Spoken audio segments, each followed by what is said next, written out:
విభూతి పెట్టుకునేటప్పుడు మన వాళ్ళు చదివేటువంటి శ్లోకాన్ని మీరు గమనించండి.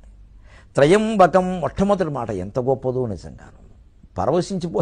నాకు ఎప్పుడైనా యజ్ఞోపవేతం మార్చుకునేటప్పుడు విభూతి పెట్టుకునేటప్పుడు ఈ మాట అంటూ ఉంటే ఏమిటో ఆ పిచ్చి మనసు ఆ త్రయంబకం దగ్గర ఆగిపోతుంది, అంతే, ఇంకేం లేదు. మూడు కళ్ళు ఏమిటో అధం మనకి 2 కళ్ళే కనపడక ఇంకో 2 కళ్ళు ఎట్టుకున్నాం ఇక్కడ కళ్ళజోడు, ఆ మూడో కనుట అని మా ఇంట్లో ఉన్న శివుడు క్యాలెండర్ కేసి చూస్తాను, నమస్కారం పెట్టుకుంటాను, మరి మిగిలింది నడవాలగా, ఆగిపోతే అలాగా. ఆ త్రయంబకం అంత గొప్పదండి. మూడో కన్ను జ్ఞాననేత్రం ఉంటేనే ఆ జ్ఞాననేత్రం ద్వారా మనం ఆత్మస్వరూపం తెలుసుకోగలుగుతాం. అప్పుడు శరీరం మనం కాదు అని అర్థమవుతుంది. శరీరానికి మృత్యువు కానీ మనకి మృత్యువు కానప్పుడు ఎందుకు భయపడాలి? విభూతి పెట్టుకోవడంలో ఇంత అర్థం ఉంది. సుగంధిం పుష్టివర్ధనం. మామూలుగా భౌతికమైన ప్రయోజనాలు ఏమిటంటే విభూతి ఎప్పుడు సుగంధం, అంతేకాదు పుష్టి కలిగిస్తుంది, రోగాలను ఆపుతుంది. ఒంటి మీద వచ్చే దద్దురు లాంటివి పోవాలంటే విభూతే రాసేవారు పూర్వం. కాశీలో విభూతిని విభూషణంగా భావిస్తారు.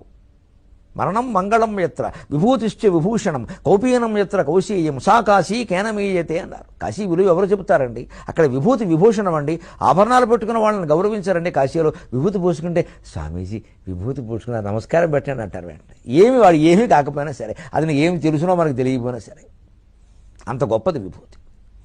ఆ విభూతి పెట్టుకుంటూ చదివే మంత్రం అర్థం ఏమిటంటే శ్లోకానికి సుగంధిం పుష్టివర్ధనం ఉర్వారకమేవ బంధన